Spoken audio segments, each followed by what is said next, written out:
Talk to him. Welcome to We Talk Back. I'm Tam Bam. And this is AJ, and we have a super special guest on We Talk Back today. We have the lovely Asia King. Do you go by Asia or Zola? Zola's fine. Okay, Zola. And she's basically famous for a 148 tweet tale that went viral in 2015. Y'all hear my birds chirping in this fireplace? But we thank you for pulling up on us. Of course. Thank you for having me. So I mean, if people have been living under a rock for the last I don't know, 6 years or so. Was it 6 years now? Mm-hmm. So 2015, if you were living under a rock in 2015, the movie Zola came out yesterday, June 30th, and it's based on a young woman, Zola, who meets a white bitch and goes on a dancing trip, right? Yes. Tell us a little bit about what was the process for this movie. What made you tweet? Yeah, what made you tweet the story? Yeah. Like, I was just going through my phone, like, you know how Facebook gives you like memories, like a year ago, 5 years ago, whatever. I was scrolling through my phone and a picture of us from earlier that year popped up. And I was like, ugh, I'm about to tell Twitter about this bitch. Like, I'm so sick of this. So I just went to Twitter and like, you know, just really let him have it. did you ever see Stephanie after, like, the movie ends? Do you see Stephanie at all after the movie? No. And well, yes, but not immediately after. So after I went home, they got in trouble. They did exactly what they did in Florida in Vegas, but like less. I mean, it wasn't smart how they did it in Florida either. I was gonna say less smart, but you know, just more like out in the open with it. In his brain, prostitution is legal in Vegas in his brain, but you know, he's not the smartest, so he doesn't understand like yes and no, like where are your papers, where do you work, what is your, like, Vegas don't play with you. Right. So he went to Vegas thinking that, and they got arrested, and she called me the next day. It was like, she's in jail. Like, I'm like, who is this? Like, what am I supposed to do about that? Right. And yeah, so I have just found out that they were in jail. I hung up on her. I play stupid. I'm like, I don't know who you're looking for, but they're not over here. And yeah, he went to prison. She played victim. She was forced. She was kidnapped. She didn't know all that. And that was the end of our communication. And then the following year, when everything came to, she tried to sue me for defamation of character. We went to court. She said that I outed her as a sex worker, and that's why she can no longer have custody of her daughter. I'm like, it doesn't work like that. Lots of sex workers are moms. Nice try. Nice try. But yeah, so then after that, I'm good. So how does that work with having a movie including her in it? How does that work with her suing you for defamation? Like, is there any like friction because of it? No, like, she's not very smart, so I don't. That shouldn't have been the charge. Maybe if she wanted something, because there was no proof in that. And then after the case, she signed documents stating she will never bring up me or this movie ever again. So I mean, be careful when you sign things. Damn, you fucked yourself up. That's the only reason why I went, because I was like, I'm not. She doesn't have a case. I'm not fucking going to court with this bitch. Right, because this would be the time to sue you. Right. I was like, I'm not going to court with this bitch. And they were like, well, if you go to court, we're gonna have her sign saying that she'll never do this again. And I was like, okay, let's go. So you're the executive producer of Zola, right? Yeah. How important was that for you to make sure that you have full control over your project? Because I mean, you're a good ass writer. Like, I knew the shit was a movie before the movie came out. Thank you. That part of it was actually Janix's influence, because I didn't really know like what to ask for. Really, I mean, yes, I knew I wanted control, and I had my writer's credit, obviously, but any deeper than that, I didn't know. Like, this was my first rodeo, so to speak. So I didn't even really know what to ask for. So that was really her. She was like, "Yeah, we're gonna get you that as well." And I was like, "Okay, girl, you know what you're doing. Listen, go ahead." She looked out for you. Yes. So How did go ahead? go ahead, Tam. How did you and Janixa get connected? Like, how did y'all link up? A24 brought her. She went through the whole audition process to direct the film when we didn't have one. Because our initial director, he had to step down, and so yeah, she auditioned. She went through the process, and they brought her on, and then that's when our relationship really started. She would call me. She was FaceTiming me all the time. We had, we went through the whole weekend in detail, and she would ask those random questions that I didn't understand at the time how they even made sense to the story. Like, well, what did you eat for breakfast? And like, stuff like that. Like, Girl, some food. what was the girl. weather like? I'm like, let me think. 4 years ago, what was the weather like on March 12th? Like, I don't know, but our relationship was, began like that.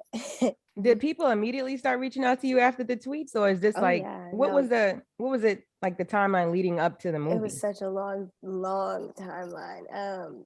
The next day after everything, I was getting emails and calls and all that, and I went with at the beginning, I didn't go with anybody.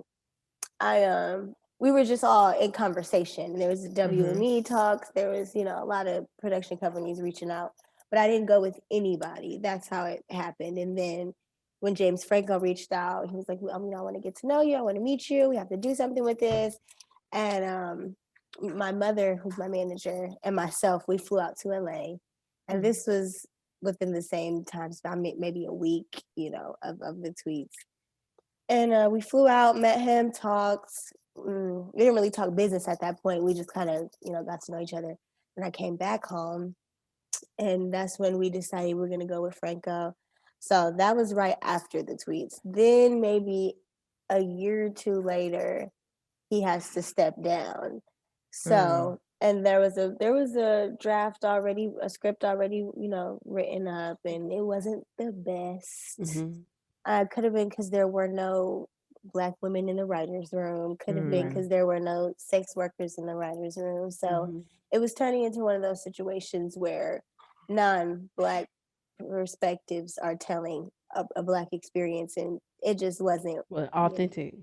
At all. And so I think just divine intervention, because when he had to step down, his writers had to go with him, and I was like, next time. So yeah, that happened. Now we're 3 years in, and then A24 comes into the picture.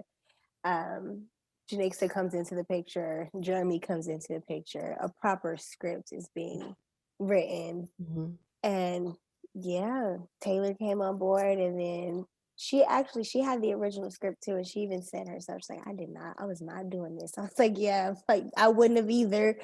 So yeah, then now here we are 6 years later.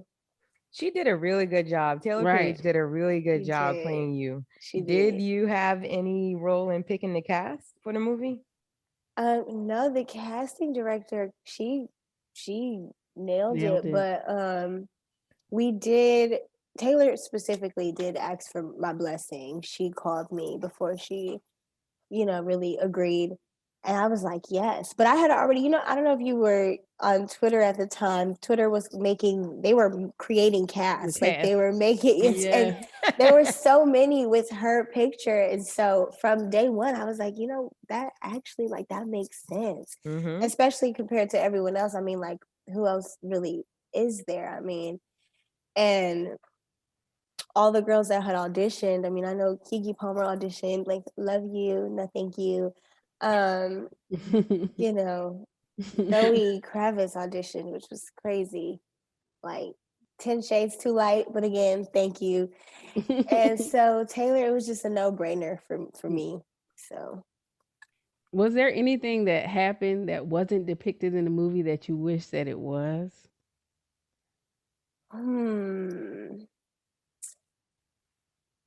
I mean, you can only fit so much into this much time, and Right. that weekend was dragged out. I think all the key points are there.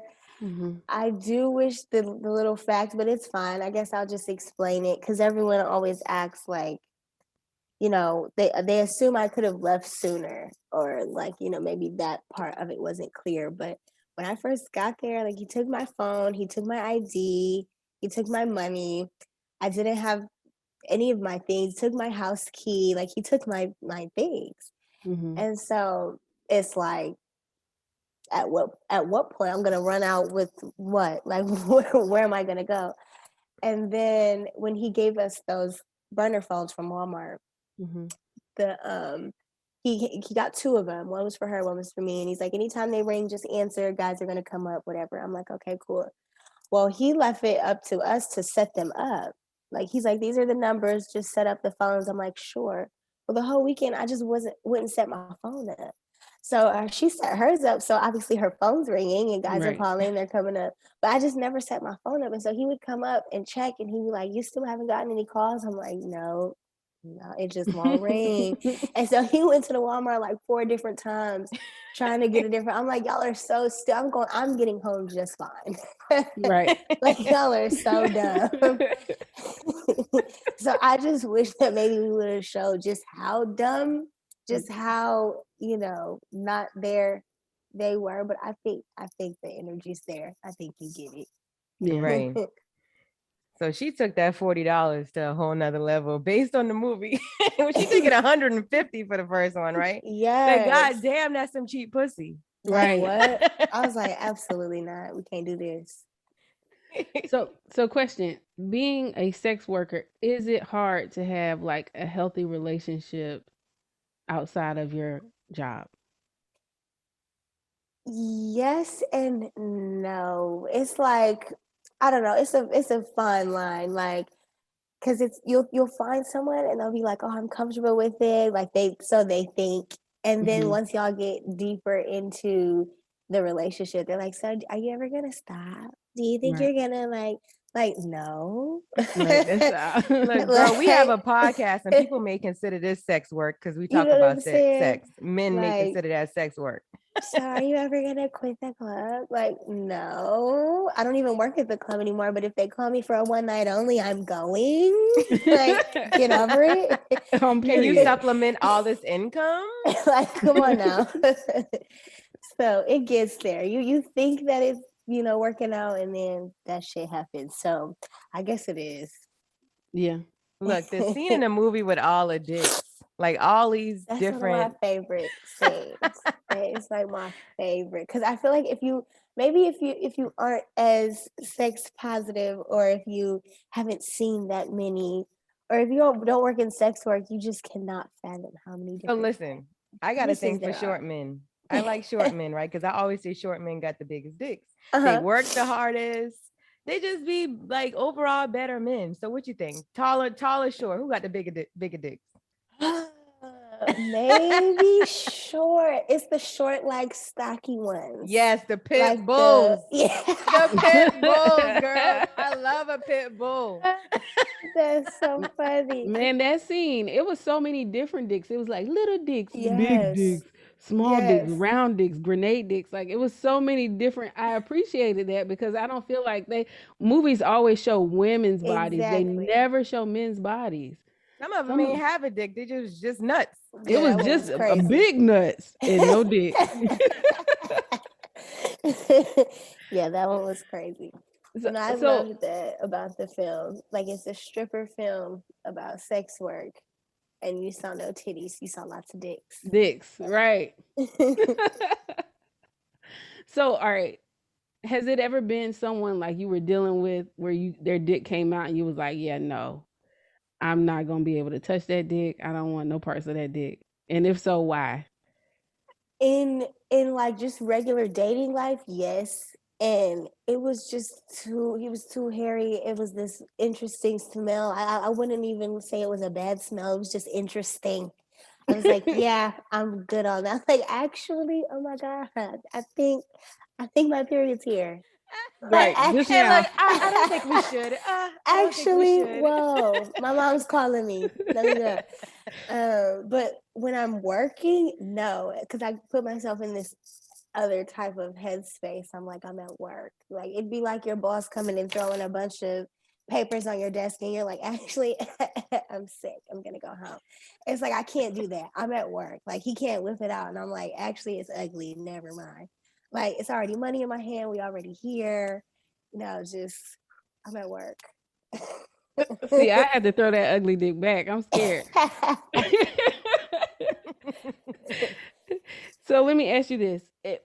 If you could give young girls coming into the sex work game advice, what would that be? Who know their worth and set boundaries and just don't overstep them. Like I know when I was working, even when I was just dancing, I had a strict like my boundaries were like that for a reason. Like it's almost like my cheat code to what I'm doing. It's like I can't accept anything less than this.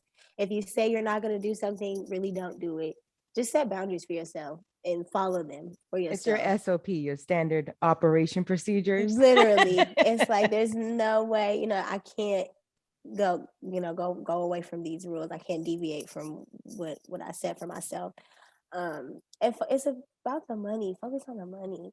Like Mhm. when girls get into sex work, I understand it's many layers to the conversation, but confidence is key, right? You wouldn't be here if you were not confident enough to do so. So just lean on that confidence, make your Mhm. money, and go home. Yeah, I mean, at We Talk Back, we're happy to know that for the most part, you had agency over your body and what you wanted to do. Yeah, A that's all lot I of women, have. It's all that yes. my voice and my sexuality. There's what else do I really own? So I say what I say. This So is what you mine. doing now? What you got going on now? This has been 6 years in the making. So this has been like my baby, just like here. And so now Mhm. that it's here and it's out, I can, I guess, focus on other things. I still write. I write music. I have an EP out. I'm still a sex worker. She's on OnlyFans. Okay, she's still getting her coin. Virtual. You Mhm. know, and that's me. I'm trying to get into certain writers' rooms because I would love to put my input on a lot of projects and a lot of Black experiences that I feel inspired by or that I've had. Mhm. So I'm just taking it a day at a time.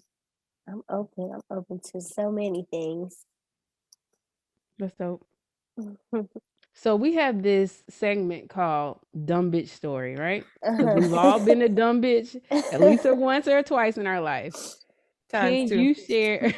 Can you share a moment where you feel like you got played? Aside from this movie. Let me think.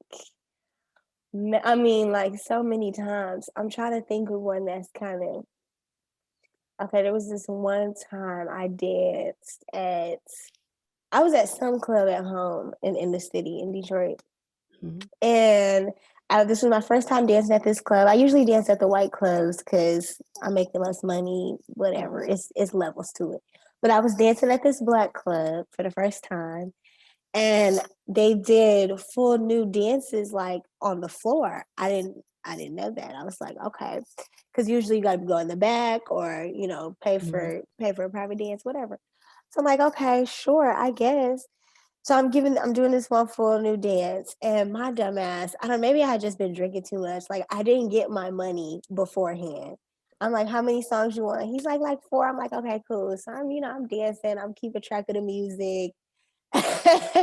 So by like the fourth song, I turn around. It's somebody else standing behind me. And I'm They got like, swapped out. wait a minute. And I'm butt ass naked, just dancing in front of whoever the fuck this is. So I'm like, where'd your friend go? Like, where did your friend go? He was like, oh girl, he left, but go ahead. I was like, oh hell no, this nigga done snuck out on me and I was dancing. Like I'm putting my whole heart and soul into it. Ain't got no clothes on. I'm like, yeah, he about to give me this money, yeah. Turn around, this nigga gone. I was like, never the fuck again. Never again. Ever since then, I'm like, yeah, so how many? Up Money, front. please. Right. Get the You fuck broke out your of me. own rule. I They got a did. whole BOGO off that ass. I was so pissed. I was like, no, and I was really dancing. So, all Idiot. right, there was a scene in the movie that wasn't in the tweets Mhm, where y'all went into this building and it was a lot of men, mhm, and she got down on her knees in that scene. mhm. Did that really happen, or was that an Yes, embellishment and to what add? was crazy, that did really happen. Janixa and I talked about that, and she decided to put it in. But what was crazy was when I made these tweets and everything was going viral, she wanted to come and tell her side and whatever. I didn't even mention that. She mentioned that. She mentioned the apartment with a room full of Hispanic men, and but she put it on me, and it was crazy because that's like probably one of the most traumatic moments on the whole trip for me. So when she told everybody about that, I was like, why did you even bring that up? Like, I was never going to tell anybody this. I was never going to bring it up because it was Mhm. so just Trying to protect her. ridiculous. It was like ridiculous. Because for starters, so we went, we were on the phone with them the whole time. They were talking prices. They said it was about 4 of them. And when we got there, but first of all, before we even walked in, she was like, "Oh my God, I forgot the condoms." And I was like, "Oh, well, we gotta go. We have to Weird. leave." I said, "Oh, well, we have to leave." Like, and she left all the way back at the hotel. Like, "Well, we have to leave, or we got to go to a gas station or something. Like, what do you want to do?"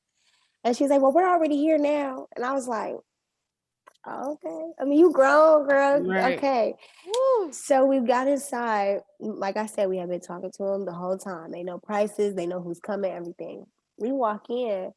It's not like 4 or 5 of them. It's like 7, 8 of them, and 4 or 5 of them are already naked, and the other ones just kind of sitting, lounging around. And I'm like, what is going on? And now all of a sudden, nobody speaks English. Oh hell no. Can't nobody talk no more. I'm like, okay. And the energy is just so, like, I can't even explain it. I think the film does a good job of capturing the energy at that point So, in do the you have trip. the Because pistol? Do you have the pistol at that point in your at purse? this point, no, no, because it was in the car. Her boyfriend was supposed to be waiting on us. He took the car, who I don't know where the fuck he went, next door, whatever. That boyfriend line. Yes. So I'm like, no, we're not doing this. Like, and I'm just sitting there and I'm texting her pimp. He not responding. I'm like, what she's really about to do? Because I'm about to tell on her. I'm like, she ain't got no condom. She ain't here talking about she doing it anyway. Like, come get your friend. Like, I'm about to tell on her. Like, she got you fucked up. Like, come get your friend. And he not answering. I'm like, damn, this is horrible. And so she goes to get on her knees, and I just dragged her out of there. I grabbed her by her hair, and I forcefully dragged her out of there, because not even for her, for myself, I couldn't see that. I'm like, I'm not standing here for this. Right. And were you concerned like they were you next? Like, were you Right, concerned? like say 4 of them only get a chance. Now you tired. What the other 4 about to do? We gotta go. We gotta go. And they don't speak English clearly, so we have to go. Fuck that. All right. Yo, this is amazing. Yes. Yes. Oh my goodness. So, all right. Last question for me. Did that guy really jump his ass off the balcony? Was it just like how it was Yes, depicted in? he did. He did, and he didn't know that their balcony over was standing over, like their pool chairs were right on the edge. So he didn't hurt himself in real life. He wasn't. He He was wasn't trying to hurt. scare us. He wasn't hurt. No, So, he's oh, so he sweet. knew that. He knew he wasn't going to die with that jump. That's what I think. But I had never been in this house, so I don't know what's down there. But I'm like, this fucking idiot. Did anybody really get shot? No, when we went to go, Because I'm going to say y'all racked up some charges if so. Right. no, nobody got shot in real life. No, we went to go get her. They just negotiated prices. He had his gun out, and so did the other guy, and words were exchanged, but they wasn't that ruthless. We are in a public place, like we're in a hotel, so they negotiated prices over her. basically. Like Mhm. he's like, give me 20 G's. He's like, no, I'll give you 30. I'm like, we are talking about this girl like she's not standing right here and she just sitting there like, yeah, I guess 20 G's is fine. Like, Oh girl. my And I don't get God. none of it. So yeah, they didn't end up getting shot. The negotiation happened. It didn't work out. They argued. We left. Lord. Well, we hope you keep writing, man, because you're great. I might have a movie idea I want to shoot to you right quick, Yes. see if we can co-write on Let's it. do it. Let's do it. Always about these niggas. Yeah. Okay. And we thank you so much for joining us on We Of Talk Back. course. Want Thank you to you come for back. having me. Thank you. Yeah, because I want to see what you got going on next, man. You have a book out as well? Yes, there's the book. The tweets are now in book form. So just to, legitimize that in print. Mhm. We can They get owe it you a on. check. Twitter Oh, yeah. definitely owes you a check because Listen. you created threads at this Yeah. point. Me and No. Twitter have an interesting relationship. They something. I can believe it. Yeah, Mm. they something. We rooting for you. We really, really rooting for you. I'm so excited about the movie. It was a good watch for Yeah, sure. it was a good time. It was fun. I rolled up some weed and watched it. It was Yes. funny too. It was a lot of Yes. funny moments. So yes, y'all tune in. Please watch the movie. Check Yes. Zola out. Yeah, everybody check out Zola. Released June 30th. So it's out now. It's Go watch out. it. Talk to him.